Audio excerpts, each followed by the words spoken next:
Silence choked the room as a dozen dangerous men stared past the loaded beretta on the crisp white tablecloth. Yet it wasn't the threat of gunfire that brought the lethal head of the Moretti family to a standstill. It was the soaring, breathtaking voice of the heavy-set waitress carrying a tray of his ziti. To the elite patrons of Il Cigno Bianco, Manhattan's most exclusive and heavily guarded underground dining club, Beatrice Hughes was essentially part of the furniture.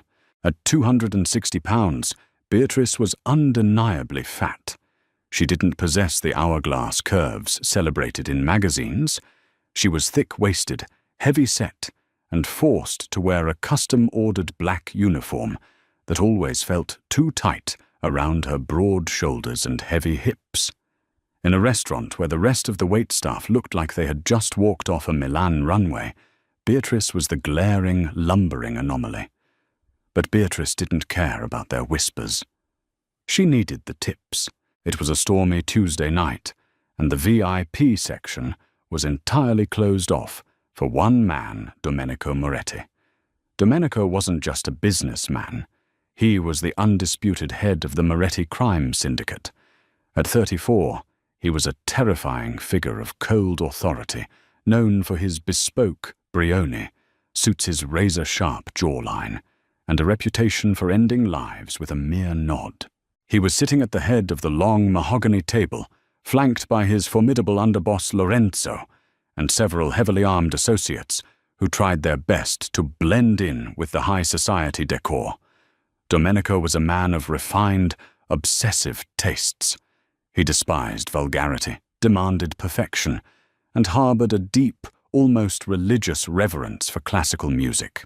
Tonight, the restaurant's vintage sound system was softly playing Puccini's Tosca per Domenico's strict orders. Next to Domenico sat Camilla Reso, a stunningly thin, viciously arrogant socialite whose father owed the Moretti family a substantial sum. She was trying desperately to play the role of the mob boss's glamorous arm, Candy, despite Domenico's clear, chilling indifference to her presence. Beatrice approached the table, her tray laden with crystal decanters of a 1982 Chateau Margaux. Her feet ached, a deep, throbbing pain radiating from her arches. She kept her eyes cast downward, a survival mechanism she had perfected over the past 2 years. In and out. Pour the wine. Do not make eye contact, she recited in her head. Ugh, Domenico, darling. Camilla whined, her manicured fingers playing with a silver fork. Do we have to listen to this screeching? It's giving me a migraine. It sounds like a cat being strangled in an alleyway. The temperature at the table seemed to drop 10 degrees. Lorenzo stopped chewing his veal. The guards shifted uncomfortably. Domenico slowly rotated his glass of water, his dark eyes locking onto Camilla. Screeching, he repeated, his voice dangerously soft. You consider Maria Callas, singing Visidate, to be screeching? Well, it's just so dramatic. Camilla laughed nervously, sensing the shift in mood, but entirely missing the danger. Nobody even understands what she's saying. It's just loud noise. Anyone could yell like that if they tried. It was at this exact tense moment that Beatrice stepped up to Camilla's right to pour the red wine.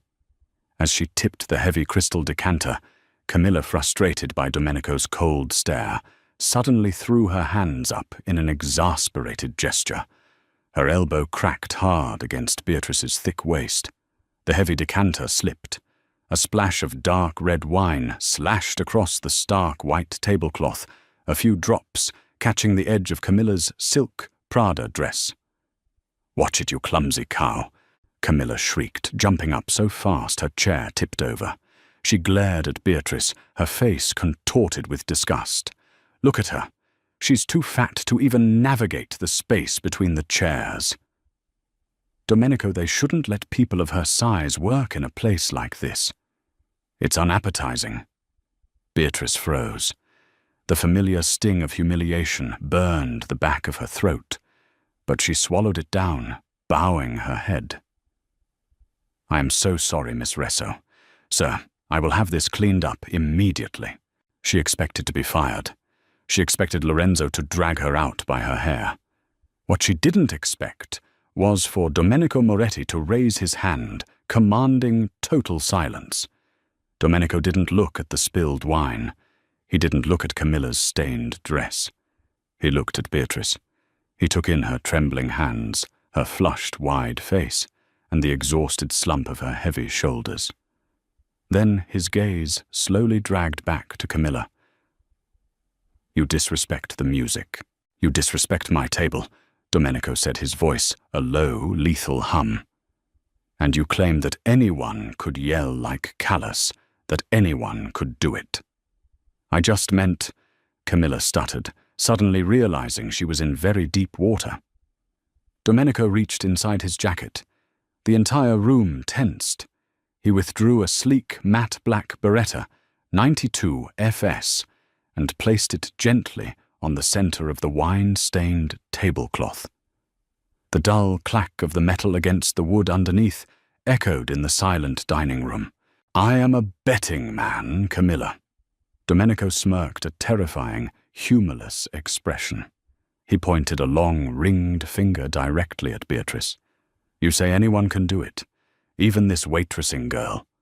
Camilla scoffed, trying to regain her bravado, glancing at Beatrice's large, trembling frame.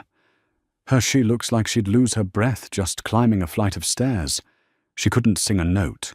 Domenico leaned back in his chair, steepled his fingers, and made the vow that would change the criminal underworld forever. "Let's play a game, Camilla. A wager." The Mafia boss smirked.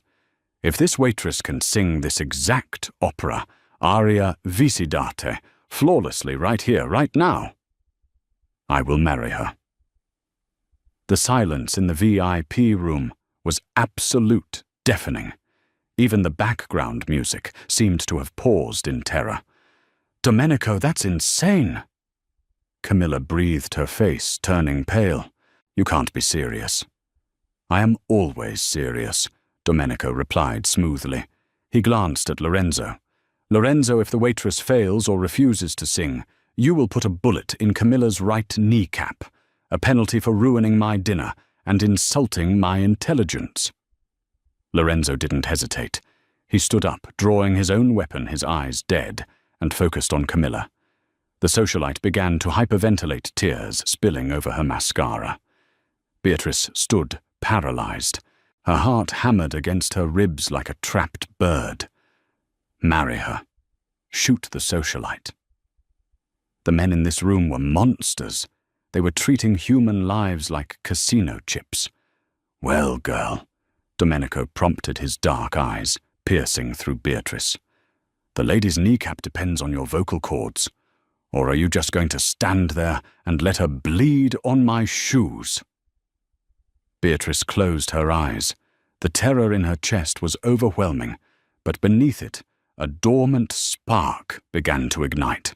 What Domenico Moretti didn't know, what no one in this room knew, was that Beatrice Hughes wasn't just a fat waitress. Before her father's mysterious death, before the crippling debts forced her out of school and into the grinding poverty that led to her weight gain and depression, Beatrice had been the star pupil at the Juilliard School of Music. She was a dramatic soprano, a rare and powerful vocal classification. She had spent 10,000 hours perfecting the very aria currently drifting from the speakers. Visidate. I lived for art. I lived for love. Beatrice took a slow, deep breath. Her large frame, so often the subject of ridicule, was a biological acoustic chamber. Her heavy waist supported a massive iron-clad diaphragm. She didn't just have a voice. She had an instrument of unimaginable power hidden beneath her uniform. She opened her eyes. She didn't look at the gun. She didn't look at Camilla. She locked eyes directly with the most dangerous man in New York City. And then Beatrice opened her mouth. Visidarte, visi d'amore. The sound that erupted from Beatrice's lips didn't just fill the room. It conquered it. It was a rich, velvety, earth-shattering soprano that vibrated the crystal wine glasses on the table. It was flawless. The tone was warm and dark, carrying a heavy, sorrowful vibrato that spoke of years of heartbreak, humiliation, and loss. Lorenzo's hand dropped an inch. His jaw went slack. Non feci mai male ad anima viva. I never did harm to a living soul. Beatrice poured every ounce of her anger, her grief, and her invisible suffering into the notes. She used her massive core strength to support the soaring high notes, her voice echoing off the mahogany walls with the clarity of a cathedral bell. She wasn't a clumsy waitress anymore. In that moment, she was a queen. She was untouchable. Domenico's smirk vanished entirely. The Mafia boss sat frozen, his eyes wide, completely captivated. He had paid tens of thousands of dollars for front-row seats at La Scala and the Met, but he had never in his entire life heard a voice with this much raw, unadulterated soul. It was a voice that commanded the room, demanding respect, demanding to be seen.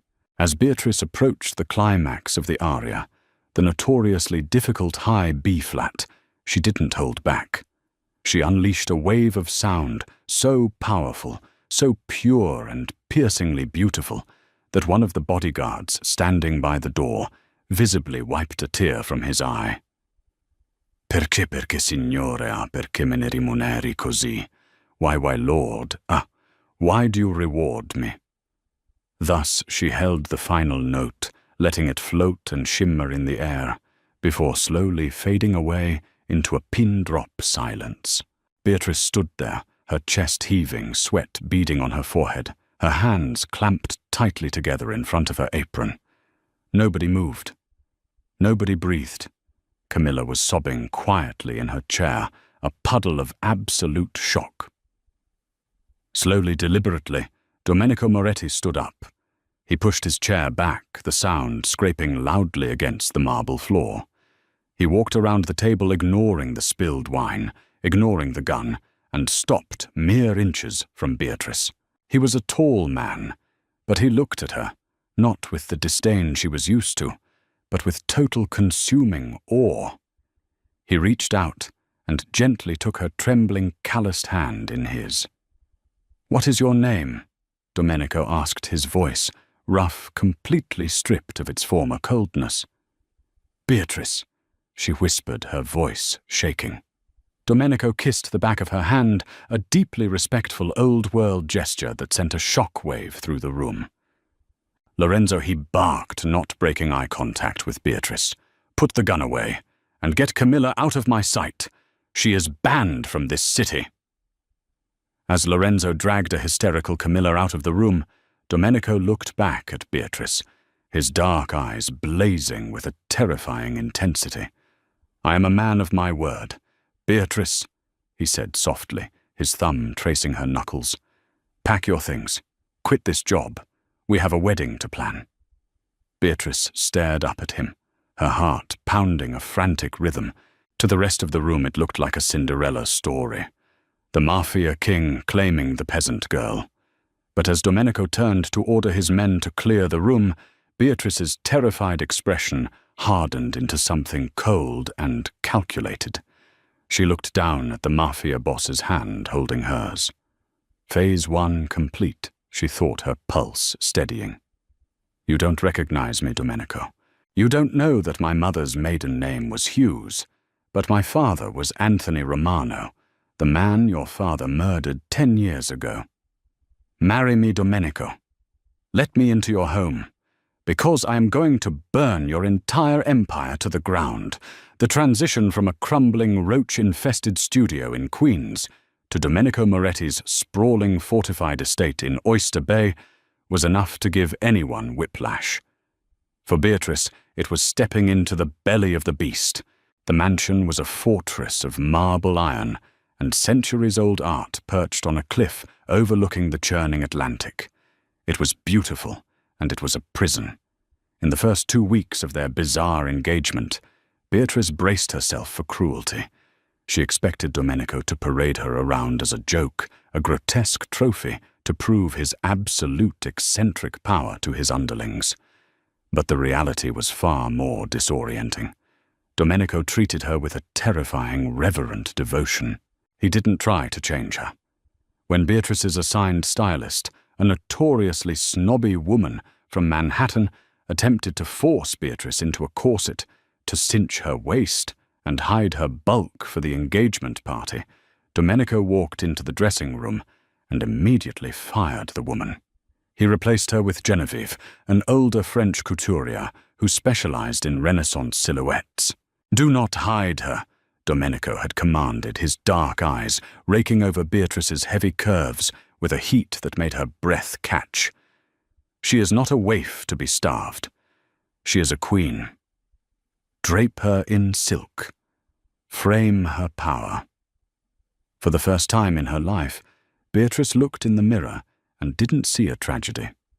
Dressed in deep emerald velvet that hugged her thick waist and flared over her wide hips, she looked dangerous. She looked formidable. But every time Domenico kissed her hand, every time he sat in the dimly lit music room and closed his eyes while she sang Bellini and Verdi for him, the guilt gnawed at her insides like a starved rat. "He is a monster," she reminded herself nightly, staring at the ceiling of her lavish guest suite. "His family slaughtered your father. This is about justice, not love." Her opportunity came on a moonless Thursday night, just 3 days before the wedding. Domenico was in Manhattan, managing a crisis at the docks. The estate was heavily guarded, but Beatrice had spent the last fortnight mapping out the guard rotations and the blind spots in the security cameras.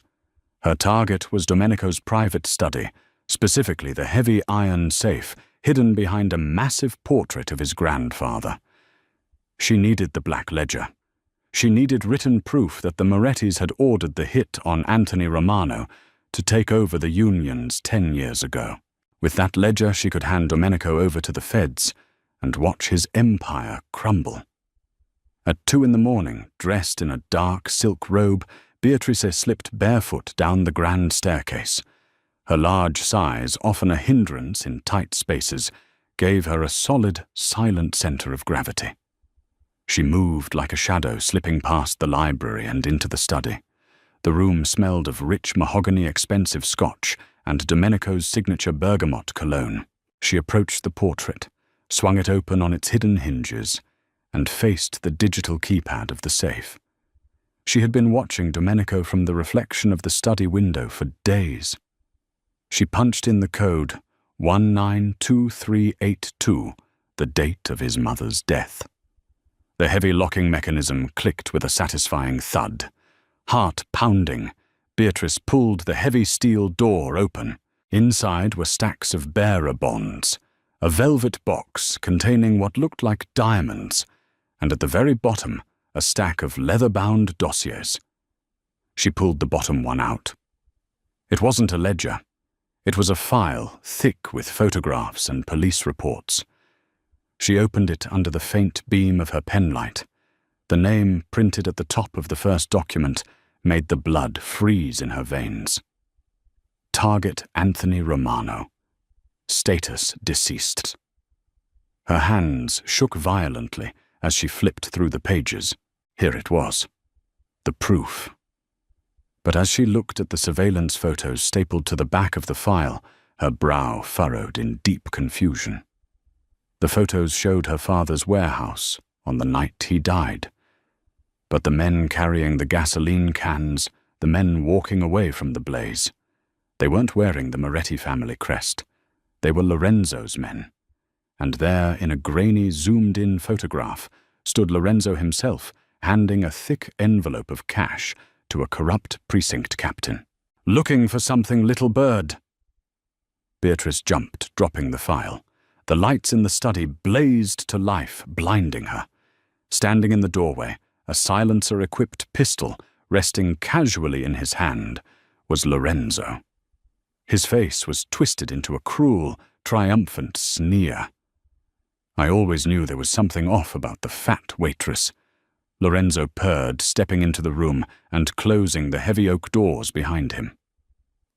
Domenico is blinded by his obsession with your voice. He thinks you're some tragic muse. But I saw the way you looked at him. I ran your fingerprints off a wine glass, Beatrice Romano. Beatrice backed up against the desk, her heart hammering against her ribs. She was trapped. You killed him. She breathed, her eyes darting to the scattered photos on the floor. It wasn't Domenico's father. It was you. Your father was a stubborn old fool who wouldn't let me run my product through his ports. Lorenzo sneered, raising the gun. I took care of him, and I let the old man Moretti take the blame in the streets. It divided the families perfectly, letting me build my own faction in the shadows. And now the great Domenico Moretti is about to die of a broken heart when he finds his beautiful, treacherous bride-to-be shot dead in his study for trying to steal from him. Lorenzo aimed the gun right at Beatrice's chest. Any last songs, songbird? Beatrice didn't cower. The years of hiding, the years of starving, the years of hating herself, it all vanished, replaced by a volcanic, terrifying rage. She drew a massive breath, expanding her lungs, grounding her heavy feet into the Persian rug. "Lorenzo," she said, her voice dropping into a dark, booming register that commanded the room. You have no idea who you're dealing with. Before Lorenzo could pull the trigger, the glass of the study's French doors shattered inward in a shower of brilliant, violent shards. Domenico Moretti stepped through the shattered glass like a demon summoned from the dark, an assault rifle gripped tightly in his hands. He didn't hesitate. He didn't ask questions. He opened fire. Lorenzo barely had time to scream as bullets tore through the mahogany shelves around him. He dove behind a heavy leather sofa, returning fire blindly. "Beatrice, get down!" Domenico roared over the deafening cracks of gunfire. Beatrice threw her substantial weight to the floor, crawling rapidly behind the massive oak desk. Wood splinters rained down on her as Lorenzo's bullets chewed up the expensive furniture. The study minutes ago, a quiet sanctuary, was now a war zone. "You're a dead man, Domenico," Lorenzo screamed from his cover. "My men are already inside the gates. The Moretti Empire is mine tonight."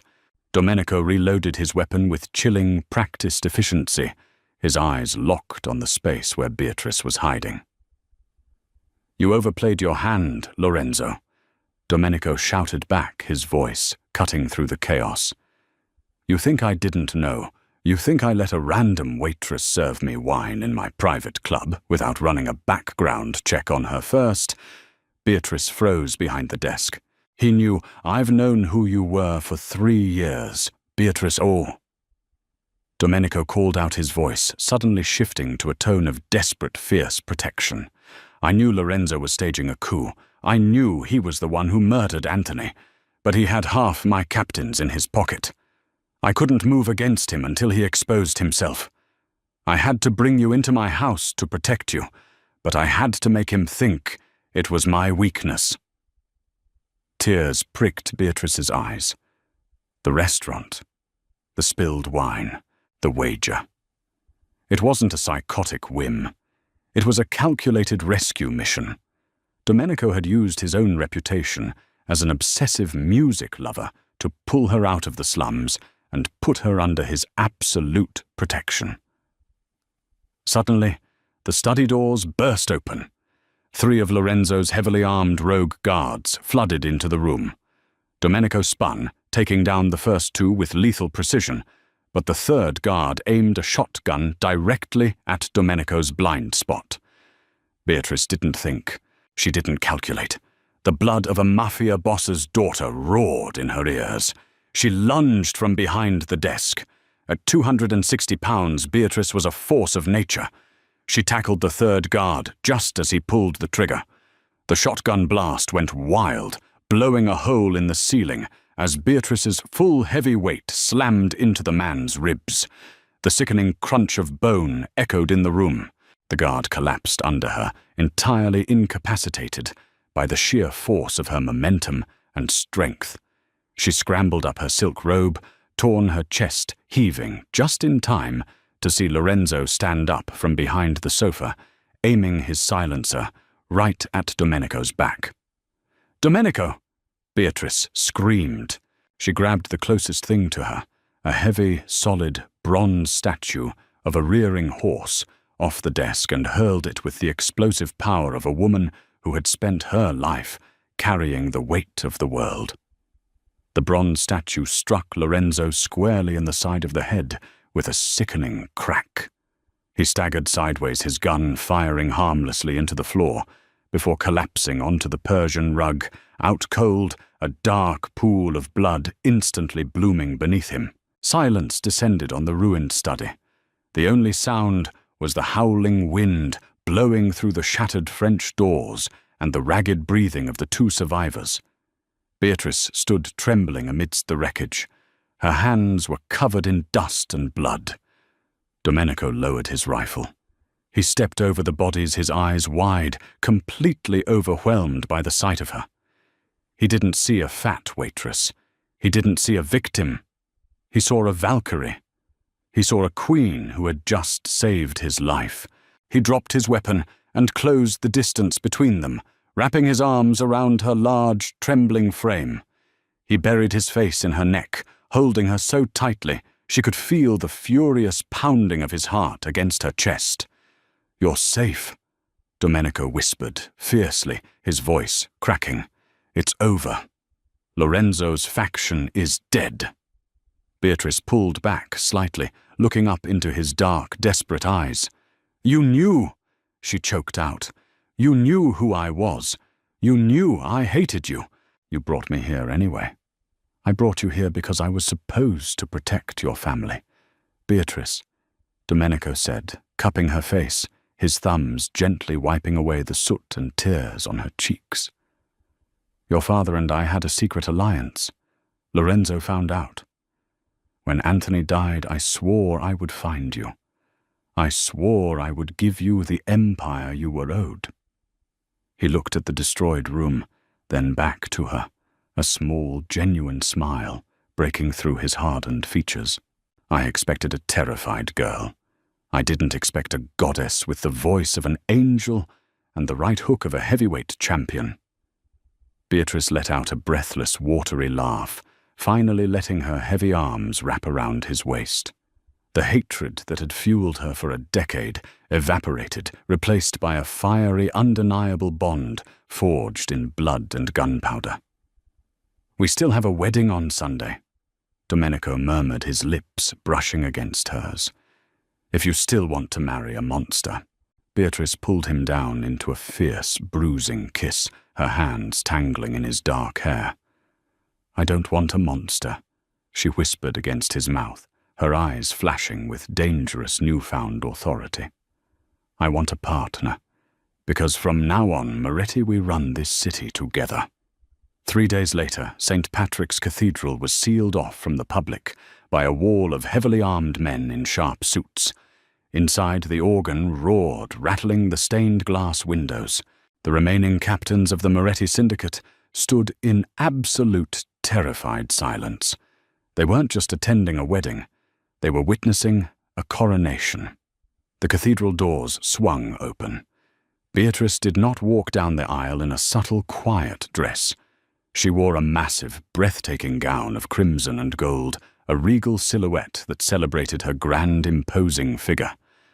She looked like a conqueror. As she walked down the aisle toward Domenico, who was looking at her like she was the only creature on earth, Beatrice didn't just walk. She sang. Her glorious, powerful soprano voice filled the vaulted ceilings of the cathedral, singing an aria not of heartbreak, but of triumphant, unstoppable victory. And every man in the room bowed their heads, knowing exactly who the new boss truly was. Did this jaw-dropping Mafia twist leave you breathless? If you loved Beatrice's powerful voice, her brilliant revenge plot, and Domenico's dark devotion hit that like button. Right now, don't forget to share this story with your friends who love spicy, action-packed romance. What would you have done in Beatrice's shoes? Tell us in the comments, subscribe to our channel, and ring the bell so you never miss another thrilling, dramatic, real-life story. Your support keeps these intense tales coming.